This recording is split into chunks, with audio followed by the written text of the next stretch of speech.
comme ce sentiment d'appartenance est vital pour l'enfant, donc il fera tout pour l'obtenir. Qu'est-ce que ça veut dire, il fera tout ? Ça veut dire qu'il pourra aller très très loin. Coup de pouce, découvrez le savoir-faire et les idées des entrepreneurs Olim. Déby Sananès, bonjour. Bonjour. Bienvenue, on est ravis de vous accueillir. Vous êtes en Israël depuis 26 ans, vous habitez Petah Tikva et surtout, vous êtes maman de 7 enfants, avocate le jour et conseillère parentale la nuit. Une vraie Israélienne. Ouais, on dirait ça comme ça. Hyperactive, on peut dire ça comme ça. Un petit peu sur les bords, ouais. Un petit peu. Chacun ses défauts. Chacun ses défauts. Bon, alors, vous êtes ici non pas pour nous parler de votre métier d'avocate, mais pour nous parler de votre casquette de conseillère parentale parce que vous avez expérimenté une méthode qui vous a changé la vie, il faut bien le dire. Exactement. Voilà, c'est la méthode qui s'appelle Schaeffer. Exactement. Alors, pourquoi êtes-vous arrivé à vous intéresser à cette méthode d'éducation ? En fait, voilà, j'ai eu un de mes grands qui nous a fait une crise d'ado un petit peu plus compliquée qu'une autre, je dirais. Et on a essayé de trouver des réponses. Et les réponses classiques qui nous ont pas... ni nous ont convaincus, ni nous ont aidés, en fait. Ça ne vous a pas aidé. Donc, vous cherchiez en fait une méthode pour sortir... Sortir un petit peu, oui. Faire ça plus simple. Okay. Arriver à des résultats. Et donc, une amie nous a conseillé d'aller voir Schaeffer.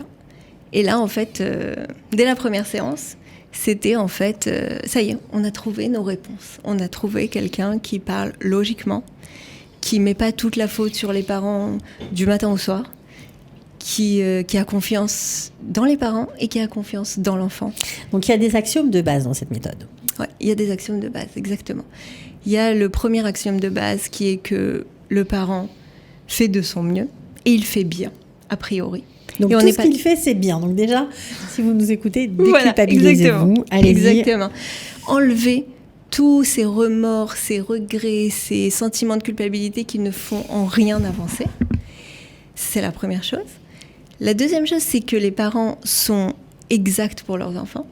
OK. Et la troisième chose, c'est que l'enfant aussi est extraordinaire. C'est-à-dire, l'enfant aussi veut coopérer, veut, en fait, naturellement tout ce que ses parents veulent. Donc quand ils s'emmurent dans un refus, par exemple, je ne veux pas me lever le matin pour aller à l'école et que ça dure et que jour après jour ça dure, ou alors je ne veux pas me doucher pour les plus petits, ou un autre refus contre peut-être l'autorité ou les professeurs en disant non, je ne ferai pas ça, on m'impose ça, j'irai pas, tu montes, tu descends, je n'irai pas. Donc derrière ce refus manifesté par l'adolescent ou par l'enfant, par le plus petit, en fait, il veut coopérer. En fait, il veut faire exactement le contraire de ce qu'il nous dit. Exactement. Il veut coopérer. Il faut le savoir. Voilà, déjà, ça calme. Il veut coopérer.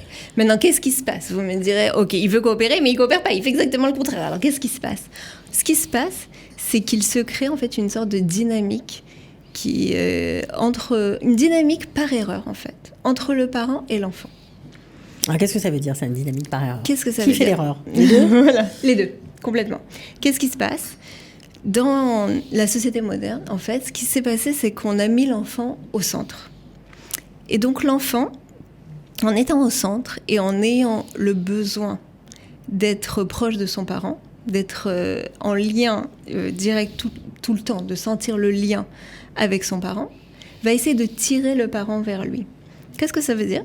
Ça veut dire que dans sa tête, il va faire un lien qui est complètement par erreur et qui est complètement inconscient entre la réaction du parent et le fait qu'il lui appartienne, que l'enfant appartienne aux parents. Qu'est-ce que ça veut dire ? Ça veut dire qu'au lieu que naturellement il sente qu'il appartient aux parents parce qu'il appartient aux parents, voilà, il est né donc il appartient aux parents, il se sent obligé d'avoir certains comportements pour réveiller dans le parent certaines réactions qui lui prouveront à lui, par décision comme ça, qu'en effet, il appartient aux parents. Pour prouver le lien d'attachement, ils le font parfois dans l'opposition. Exactement. Donc, par exemple, on va avoir des enfants qui vont systématiquement faire en sorte que leurs parents sortent d'eux-mêmes. On va avoir des enfants qui vont faire tout pour que les parents s'angoissent. On va avoir des enfants qui vont tout faire pour que les parents s'énervent, etc., etc. Mais Ça peut aller loin aussi parfois. Hein. Je pense aux grands, parfois ça peut être ça peut aller loin, vraiment angoissant. Il faut bien comprendre. Il y a la drogue, il y a l'alcool, il y a le fait de ne plus rentrer à la maison le soir, il y a beaucoup de choses. Tout à fait. En fait, ce qui se passe, c'est que comme ce sentiment d'appartenance est vital pour l'enfant, donc il fera tout pour l'obtenir. Qu'est-ce que ça veut dire, il fera tout ? Ça veut dire qu'il pourra aller très très loin. L'essentiel, c'est qu'il ressentira ce sentiment d'appartenance. D'accord ? Donc, par exemple, vous imaginez un exemple simple. D'accord ? On met devant un enfant de 6 ans qui adore les bonbons et les chocolats et les bêtises et tout ça. On lui dit, voilà, tu as 2 chambres. Tu as une chambre où il y a bonbons, chocolat, bêtises, tout ça. Et tu as une chambre où il y a de l'oxygène. L'enfant, il adore les bonbons, chocolat, bêtises, tout ça. Mais où il va aller ? Il va aller dans la chambre à l'oxygène. Parce que sans ça, il ne vit pas. Et bien, c'est la même chose. C'est exactement la même chose. C'est-à-dire que l'enfant, si pour lui, tant que maman ne s'énerve pas... Ou papa. Ou papa. Ou les deux. Ou les deux. Il n'appartient pas à ses parents. Okay. Et comme c'est un besoin vital, donc il va les énerver. Et il va perdre le Luna Park le lendemain. Et il va avoir des punitions. Mais c'est pas grave, il payera le prix. Parce que c'est un besoin vital.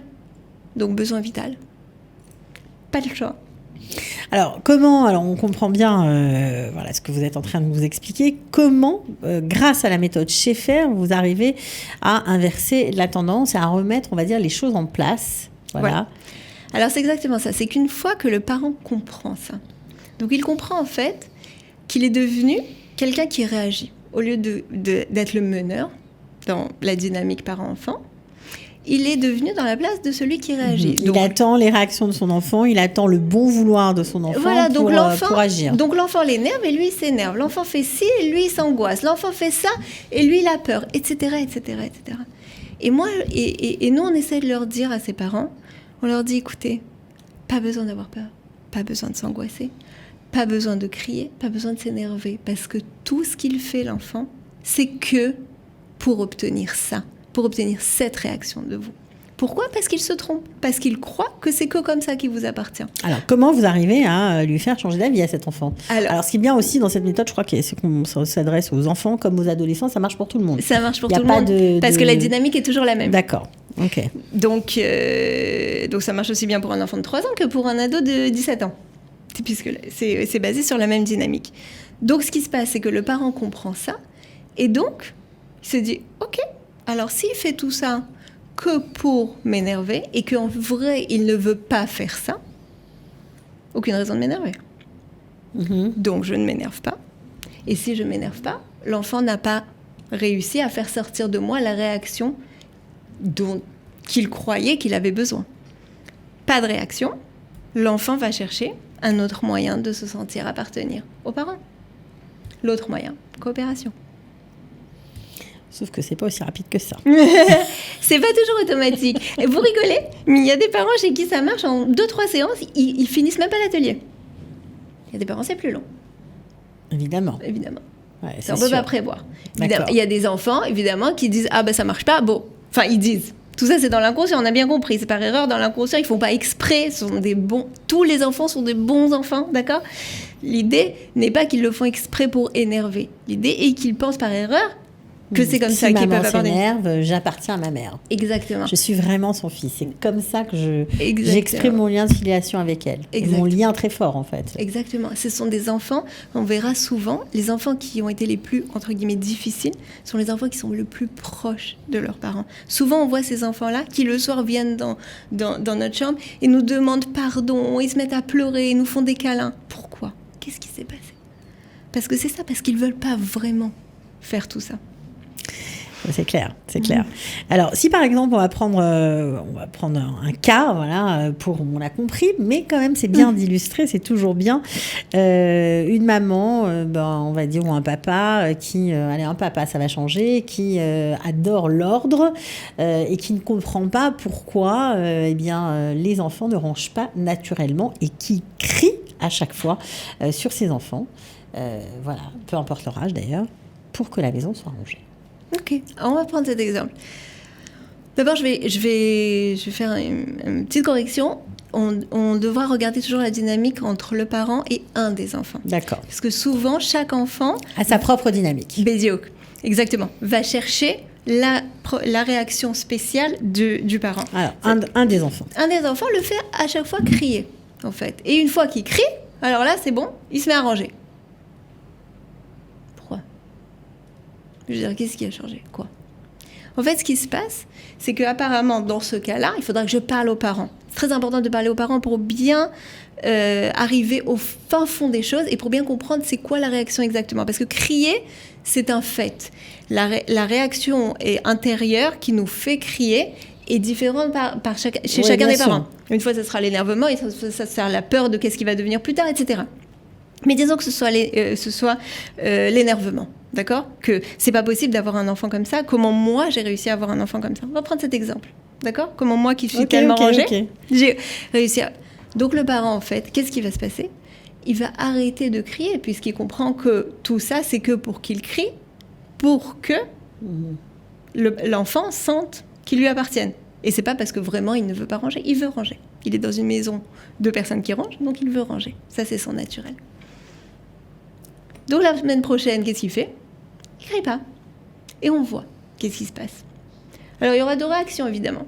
Il y aura la réaction de l'enfant qui dira « Bon, ben, ça marche pas, ben, je vais essayer autre chose. Ben, tiens, je vais essayer la coopération, pourquoi pas ?» Et il y aura la possibilité aussi que l'enfant range encore moins, attende encore plus les cris. D'accord ? Parce qu'il se dira « Bon, ben, ça marche pas, je vais essayer autre chose. » Mais l'idée, encore une fois, c'est que le parent ait confiance en lui et ait confiance en son enfant. Donc, qu'est-ce que ça veut dire ? C'est-à-dire qu'à chaque fois que son enfant ne range pas, il sait que c'est pas son vrai enfant. C'est un déguisement. Ok, d'accord. Donc ça va aider les parents, ça. Il range pas, ok. Il range pas, il rangera demain. L'essentiel, c'est qu'il veut être un rangeur. C'est ça qui est important pour le parent, en vrai. Exact. D'accord. Donc, on comprend que c'est on va dire, une méthode qui vous a, vous, personnellement, beaucoup aidé. Vous avez aussi aidé beaucoup de parents parce que vous avez fait de nombreux ateliers, voilà, et des ateliers avec les mairies et des ateliers privés, on va dire, pour aider de nombreux parents, même en période de Corona, je crois. Oui, voilà. Surtout en période de Corona. Je travaille avec la mairie de Ranana en ce moment, exactement, sur le Corona. Demain, je donne une conférence sur les défis du Corona et la rentrée d'école. Et la rentrée, voilà. Bon, vous allez donner, je crois, une série d'ateliers avec la mairie de Givat-Shmuel. Donc, ces ateliers, c'est quoi ? C'est 1h30 la séance ? Voilà, c'est hebdomadaire, une fois par semaine, 1h30. Entre 12 et 15 séances, c'est un atelier. 10 premières séances, la théorie. 5 séances d'après, c'est des TP, des travaux pratiques. Des mises en situation. Exactement. D'accord, ça rigole, j'imagine. Il doit y avoir de l'ambiance. Bah oui, il y a de l'ambiance. C'est sûr, c'est forcé. Donc voilà, évidemment, c'est en général pris en charge par la mairie, donc c'est des avantages qui sont donnés aux citoyens de la ville, donc il faut en profiter. Parce que ça coûte cher sinon en temps normal. Mais en tout cas, merci beaucoup Déby Salanès de nous avoir présenté cette Chita Schaeffer, donc méthode Schaeffer. J'espère que vous aurez donné envie d'autres parents. J'espère aussi. D'en savoir un peu plus. Voilà. À bientôt. À bientôt. Ciao. Ciao. Shana Tova. Coup de pouce, découvrez le savoir-faire et les idées des entrepreneurs Olim.